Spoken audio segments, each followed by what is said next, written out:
Boker Tov, nous sommes le 6 mai 2021. C'est l'heure du premier journal d'information en direct de Jérusalem sur Radio Kalita.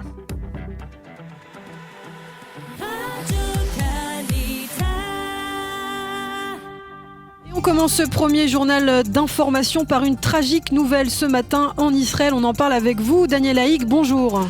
Oui, bonjour Ilana. Yehuda Guetta, le jeune Israélien de 19 ans qui avait été très grièvement blessé par des tirs palestiniens dimanche au carrefour Tapouach, a succombé hier soir à ses blessures.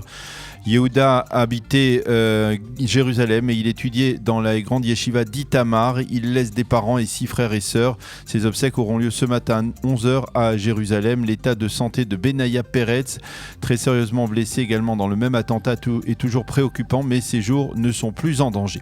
Une heure à peine après le décès de Yehuda Guetta, les forces de sécurité ont arrêté son assassin palestinien de 44 ans qui détient la nationalité américaine, était revenu dans les territoires des États-Unis il y a un an à peine.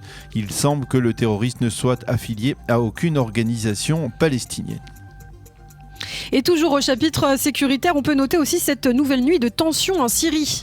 Oui, seconde nuit consécutive durant laquelle les autorités syriennes font état de bombardements qu'elles imputent à Israël. Cette fois, selon les Syriens, c'est la localité de Kounetra qui est proche de la frontière avec Israël sur le plateau du Golan qui aurait été ciblée par des appareils israéliens ou plutôt, plus précisément par un hélicoptère israélien qui aurait tiré en direction de hangars qui renfermeraient des missiles très sophistiqués, des missiles qui pourraient être utilisés contre Israël par le Hezbollah. On le constate, si ces informations sont exactes, cela signifie qu'Israël continue à tout faire pour torpiller l'implantation de bases iraniennes dans la région.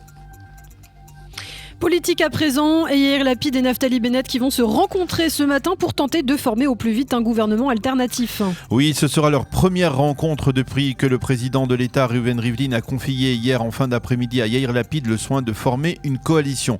Selon la logique mathématique, 56 députés ont recommandé Lapid au président Rivlin. Si on leur rajoute les 6 députés de Yamina qui sont prêts à rejoindre une telle coalition, cela fait une majorité de 62 députés.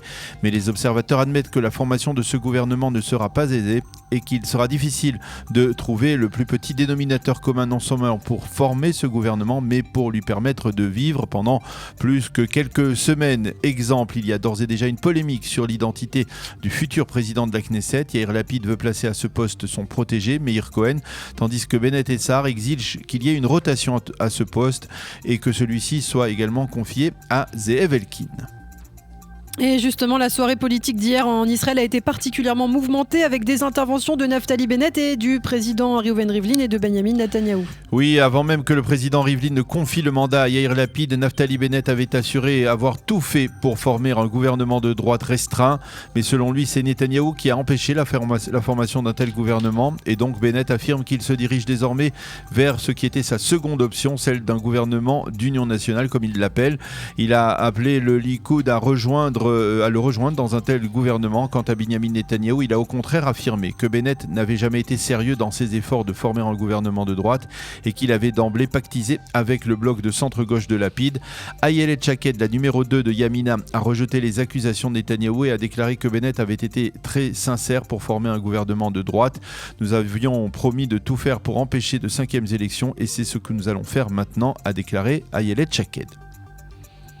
Et autre développement sur l'échiquier politique, le retrait d'Amir Peretz de la course à la présidence. Oui, en effet, Amir Peretz a annoncé qu'il renonçait à se présenter aux élections pour le poste de président de l'État.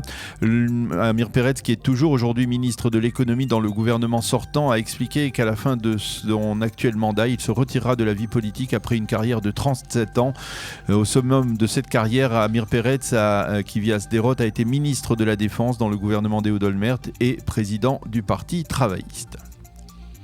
Et puis pour terminer, on reparle des vaccins israéliens ce matin. Oui, effectivement, le conseiller à la sécurité nationale Meir Ben Shabbat va réunir un forum d'experts afin de débattre de la distribution à l'étranger des surplus de vaccins dont Israël dispose. Il s'agit en particulier des vaccins Moderna qui doivent être périmés dans quelques semaines. Ce faisant, il se plie à une recommandation du conseiller juridique du gouvernement, Avichai Mendelblit, qui avait été saisi du dossier il y a quelques semaines de cela, après que les autorités israéliennes aient envisagé de distribuer plus de 20 000 doses de vaccins à des pays qui sont en pénurie. Une partie de ces vaccins pourrait finalement être livrée aux Palestiniens. C'est la fin de ce premier journal d'information.